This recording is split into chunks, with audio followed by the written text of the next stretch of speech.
여러분 안녕하세요. 한 주 동안 잘 지내셨습니까? 오늘도 요한계시록 말씀 계속 보도록 하겠습니다. 오늘의 말씀의 제목은 웨딩 드레스입니다. 신부가 웨딩 드레스 입으면 참 예쁘잖아요. 그 웨딩 드레스입니다. 오늘 본문의 말씀은 19장, 요한계시록 19장입니다. 지금까지는 심판, 재앙, 혼내고 회개시키고 이런 내용들이 나왔어요. 근데 이제는 그런 것들이 일단락되고 예수님 앞에서 신앙을 고백했던 사람들, 믿음을 지켰던 사람들, 고난을 극복했던 사람들, 이런 사람들한테 상을 주는 거예요. 근데 그 상이 뭐냐면 결혼이에요. 혼인. 그럼 누구하고 혼인하냐? 예수님입니다. 한번 말씀 속으로 한번 들어보겠습니다. 여러분들께서 결혼식을 이제 가보셨을 건데, 결혼식에 참 주인공이다 하면은 아무래도 신부가 될 것입니다. 신부가 참 아름다워요. 그런데 예수님께서는 우리를, 고난을 이겨낸 성도들을 그 아름다운 신부로 표현해 주는 거예요. 이제부터 말씀 속으로 보는데 1절, 2절부터 이제 한번 보겠습니다. 1, 2절에는 엄청나게 많은 사람들의 소리로 고백이 나옵니다. 근데 그 고백이 뭐냐면 찬양이에요. 성도들의 찬양. 찬양 받으시기에 합당하신 하나님의 모습이 나오는 거예요. 그런데 지금까지는 계속 심판, 재앙, 혼내고 이런 것들이 있었는데 성도들의 찬양이 나오는데 정반대예요. 아름다운 모습, 귀한 모습, 천상의 모습. 근데 그 내용이 하나님을 찬양하고 그 뒤에 보면은 24장 노와 네 생물 모든 호흡 있는 자들이 찬양을 하는 거예요. 하나님께서는 혼내셨는데 한쪽 편에서는 그 하나님을 찬양하니 사람들 생각하기에는 이상하다. 왜 그런 잔인하고 아주 사람들을 이렇게 많이 죽이신 그 하나님을 찬양한다고 할까? 이런 생각이 들 수가 있어요. 근데 언젠가 제가 얼마 전에 설교를 한 내용에 포함되어 있지만 사람들을 하나님께서는 많이 권고하셨어요. 죄를 지었다고 바로 에덴 동산에서부터 사람을 죽여버리고 그러신 게 아니라 죄를 지으면 회개할 기회를 주시고 죄를 지으면 보호를 하시면서까지 사람들한테 맞아 죽지 않도록 가인 같은 경우도 그렇지요. 계속해서 그렇게 지켜줍니다. 또 자기의 이름을 높이기 위해서 탑을 쌓고 흩어지는 것을 멸하자 할 때 그때도 하나님께서는 다 진멸하지 않으시고 그들을 생존하게 하시면서 언어를 다르게 해서 흩으시고 이런 모습을 봤을 때 하나님께서는 참 오래 참으셨어요. 죄 지을 때마다 막 사람들을 죽였다. 그러면 이 세상에서 호흡하고 있을 사람 한 명도 없지요. 그렇게 오래 참으시고 계획대로 우리 인간들처럼 즉흥적으로 막 사람들을 심판하시고 죽이시고 하는 게 아니라 오래 참으시면서 그 일들을 다 이렇게 견뎌내시는 거죠. 답답하고 저 인간들이 왜 저럴까? 그런 시간을 다 주신 거예요. 그런데 결국은 예수 그리스도를 보내셨음에도 불구하고 또 많은 선지자를 보냈음에도 불구하고 많은 전도자를 보냈음에도 불구하고 돌이키지 않은 자들을 혼내신 거죠. 심판하신 거죠. 그리고 나서 이제 지상에 있는 성도들이 그 고난을 다 이겨내고 천상의 모습을 봤더니 아름다운 예배에 참여하니 그 감격에 겨워서 찬양하는 모습, 정말 아름다운 모습이죠. 그런데 우리 입장에서는 2021년을 살아가는 이 대한민국 사람들 입장에서는 그렇게 감격스러울까 이런 생각이 들 수 있습니다. 그러나 요한이 이걸 기록할 당시를 생각해 보세요. 로마에 있는 군인들이 얼마나 많이 죽였는지 몰라요. 너무너무 많은 사람을 예수님 믿는다는 이유 때문에 아주 수없이 죽였습니다. 그냥 죽인 것도 아니고 아주 잔인하게 죽였습니다. 그 고통들을 이겨낸 성도들한테 천상의 모습을 보여주니 얼마나 아름다운 찬양이 나오겠습니까? 얼마나 아름다운 그 감격이 있겠습니까? 그걸 생각하셔야 돼요. 그 성도들이 하나님을 찬양하는데 찬양받기 합당하신 분으로 굉장히 높여드리고 아름다운 고백이 속에서부터 자연스럽게 나오는 거죠. 그런 성도들이 7절에 보면은 이렇게 돼 있습니다. 어린 양의 혼인 기약이 이르렀고 그의 자신을 준비하였으므로. 그러니까 우리 성도들이 혼인잔치 준비됐어요. 근데 뭘 준비하냐면 성도들은 8절 빛나고 깨끗한 세마포를 준비하면 돼요. 그게 신부가 입어야 될 옷이에요.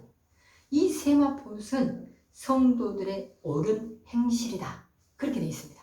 그러면 여기서 행실 이러니까 진짜 옷을 뭐 입는다는 게 아니에요. 옳은 행실을 해야 옷을 입은 걸로 간주를 하는 거예요. 그러면 성도들은 어떤 행실을 해야 되냐? 뭐 담배꽁초 주웠고 쓰레기 줍고 남한테 욕 안 하고 착한 언행을 하면 되는가? 이게 아니에요. 성도들의 행실은 이 땅에 있는 사람들의 행실은 그렇게 뭐 큰 차이가 안 납니다. 하나님 앞에 죄가요.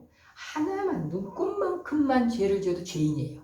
그러니까 이 땅에 있는 사람들은 살인자나 남에게 나쁜 욕을 하려고 하는 마음을 가졌거나 다 똑같아요.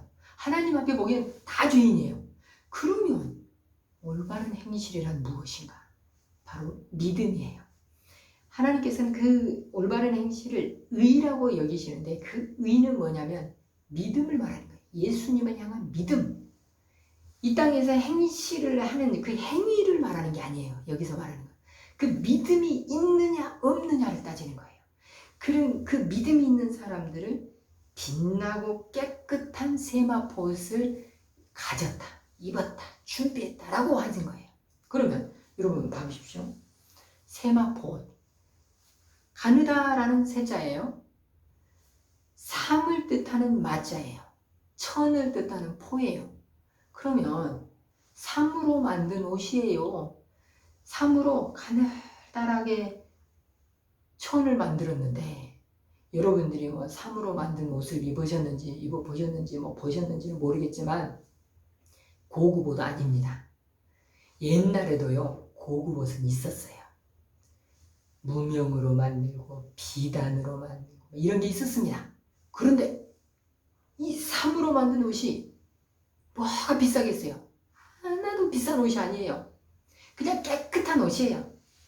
고급진 옷도 아니에요. 서민들이 입는 옷이에요. 값어치로 치면 그냥 누구나 입는 옷이에요. 그런데 하나님께서는 신부가 그 옷을 준비하는 거예요. 비싼 옷도 아니에요. 그러니까 우리는요 한마디로 비싼 걸 준비하는 게 아니고 믿음을 준비하면 되는 거예요. 그러면 신랑은 뭘 준비하냐? 예수님이시잖아요. 예수님은 집을 준비해야 돼요. 지참금을 준비해야 돼요. 신랑은 신부 집에 돈을 줘야 돼요. 근데 예수님께서는 그걸 무엇으로 하셨냐면은 자기 자신을 죽으면서 그 값을 치러주셨어요. 성도들을 죄에서 구원하시기 위해서 그 값을 치러주신 거예요. 굉장한 거예요, 이거는. 그러면서 예수님께서 부활하시고 천국으로 올라가셨는데 그때 뭐라고 하시냐면 처소를 준비하러 가신다는 거예요.